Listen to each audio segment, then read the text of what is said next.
With the busier markets, there are definitely some tried and tested strategies that we use to find hidden inventory. And some of these things you can actually find under your buyer's presentations in the marketing tab of your virtual office. So feel free to check that out. I went through it and I highlighted about 10 of my very favorite, and I'm going to run through these.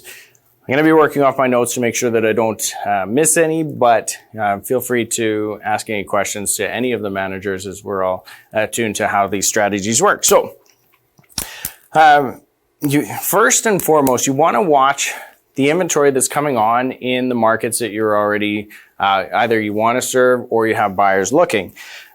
More often than not, once a home is listed in an area, then within the next 30 days, one of their neighbors is also going to list. We want to get to that neighbor before they start reaching out and doing their own research. So remember that in Alberta, in any given market, at least 13% of homeowners are considering making a move. And so we want to be touching base with the people that are going to be considering that. Now, you can contact the neighbors by digital geo-targeted ads, mailers, social media, the phone, and flyers. Now, if you're contacting through flyers or some sort of ads, one of the call to actions that I've always liked was your neighbor's home was just listed and it may have changed the value of your home. Call me to discuss. That starts the information gathering, and like, Now, in a seller's mind, they're going to think, my property value's gone up. Where it might not be the case, but at least we're getting the option for a conversation. Now, the next one is the same strategy, but using it for your buyers that are looking in certain areas or in areas that you've made an offer on and haven't succeeded. Then you can actually contact the neighbors in that area and saying, I've got a buyer, we've looked at all the inventory, we haven't found the right fit yet, but they love the community. For the right price, would you consider selling? And then that opens up the conversation. You're not setting any expectations, you're just opening up the conversation. And this is where we're really having to reach out to people and get to work developing those relationships and building the trust so people are looking to us for our expertise. Next strategy, virtual open houses before the listing goes live. This has a couple of benefits. Number one, for your seller, you have the opportunity to start generating that interest and ideally getting more buyers interested. So when you do hit the market and start booking showings, then you've got that stacked anticipation. Also, if you're geo-targeting areas and you can use AdWorks, the Facebook AdWorks campaigns are geo-targeted to a 12-block radius around your listing, then you can actually start contacting the sellers around that listing or the potential sellers, and they're going to start paying attention to what's happening with your listing, and they're going to see the marketing that you're doing, and you start building that. So it's going to be your future listings or future buyers in that area. Social media. If you're going to use another agent's listing, actually back up to that last point. If you don't know how to do a virtual open house, work with an agent who does and just start collaborating that way, because there's going to be a significant benefit there. This next one is collaborating with agents that have listings, but maybe not enough time to do all the marketing and that sort of thing. But if you want to go on social media and start posting about listings that aren't your listing, make sure you're abiding by the MLS rules and you're getting written permission from the listing agent and seller so that you can market that property online outside of any website. So the social media, great tools to market into the communities, your own sphere. Be sure on social media that you're really telling the story of the home and or the lifestyle of what it's like to experience in that community. Those are key points on the social media strategies. Now, if you already have a lot of followers on, say, Instagram, you could also do simple polls on, are you living in your dream home, or something that is relatively easy that creates real estate conversations. One strategy that I really like and that is going to become more and more relevant, and this afternoon's topic about why investors are looking at Calgary as a hotspot is relevant to this. Lots of our landlords have become landlords on accident, meaning they bought a property and they weren't able to sell it, and then they've had to rent it out for the last number of years. Prospecting rentals and landlords through sites like rentfaster.ca. Now, any listing that you contact, you have to make sure isn't listed on the MLS. But this is a great way to contact landlords and saying, did you become a landlord by accident? Now's the time it might be best to sell. So starting to get listings that way.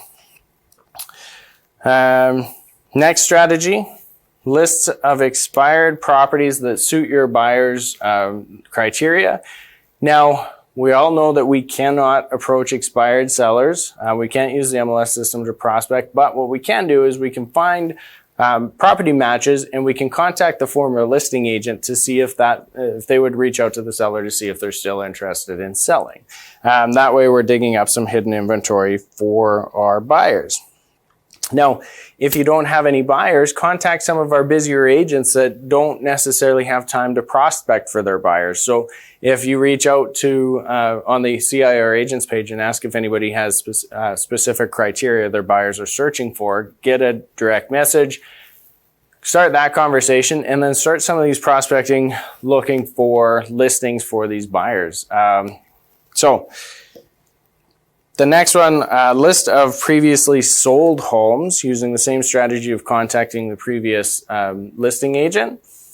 Search back 5 to 10 years and see what has sold in the areas that match your criteria for your buyers, and contact that listing agent to see if they're actually going to be selling. Now, the average Albertan is in their home for about 8 years, so this is a great strategy to keep that property ladder moving. Buyers webinars are enormous right now. With digital ad campaigns, you can geo-target specific areas. Get the webinar set up so that you can actually talk to dozens of different buyers at the same time and let them know what to expect when they're trying to buy a home in a busier market. Talk to them about the interest rates. Maybe partner with your mortgage brokers so that you can have the ability to have them pre-approved. They have to be prepared into going into today's markets and properly educated. Now, the same token goes for sellers. Sellers webinars, how to properly prepare your home for a busy market. Getting as much exposure as possible is the key to selling anything. So you have to be able to get your marketing campaigns in front of the sellers and educate them on what it is like to sell a home in a really busy market. The home investment reviews continues to be a remarkable strategy. If you haven't looked at it, the home investment reviews, there's videos on how to do them under our marketing tab, just below the listing presentation. So these strategies, you have to keep in mind, again, we're going back to 13% of homeowners are going to be thinking about selling at any given time. But you also have to remember that on average, each person knows at least 4 people that are going to be moving this year. So this is an incredible strategy to build referrals and who might be making a move. You can even, an easy contact is that the markets have shifted dramatically. Activity has increased. This may have affected the value of your home. Would you like to do a business investment review? It's an easy contact. People are dying for any sort of face-to-face if you're able to do an appointment-only situation. So these are really key strategies. Now, the other one that admittedly has gotten more difficult is contacting for sale by owners or FSBOs. Why they become more difficult is because there's less and less FSBO sites out there. But sites like Property Guys, they are not MLS brokerages, and they're not even licensed with RECA, so we can contact the people on those sites as long as they're not listed with another brokerage. So these are sellers looking to sell. Now, they've made the decision to try and sell on their own, so it's not, in my opinion, it's not worth trying to sell them on your services. But it is worth reaching out and seeing if they're working with agents that have buyers in their areas and previewing homes so that you can bring that information back to buyers. In our case, all of the buyers working with CIR. This gives you an opportunity to get face-to-face, understand how their experience has been going so far, and ideally educating them with some of the stuff that's been happening in their area relevant to their market. So just starting to build that trust so that if they do get frustrated with the selling process on their own, then they start looking to you as that industry professional that they can trust and rely on. Last strategy is searching for foreclosures and marketing these for lists and buyers always think they want foreclosures and they may not necessarily end up wanting a foreclosure, but it's an easy way to get in. So if you want to search for foreclosures on Pillar 9, you can search under the seller's name for bank names or Court of Queens as ownership, or in the private remarks, search for Schedule A. Now, I did a quick search this morning and the stats are always slow to update, but most interestingly, the stats on mortgages and arrears in November, which was last reported, was actually lower than when the pandemic started. So this is going to be really interesting to see how the upcoming months continue to report, but the mortgages and arrears as of November were lower. So there might not be as much inventory coming on as we had anticipated when everything was going sideways. And if these busy markets continue, then that'll just continue to be the case. But list of foreclosures is an interesting way to start conversations with people through different marketing campaigns. Now, those are some of the quick tips on how to start looking for hidden inventory. You always want to make sure that any strategy that you utilize, you're going to dive deep and really research on how to best maximize or utilize these strategies. And any one of our office managers or myself can help out with developing these as you look for hidden inventory.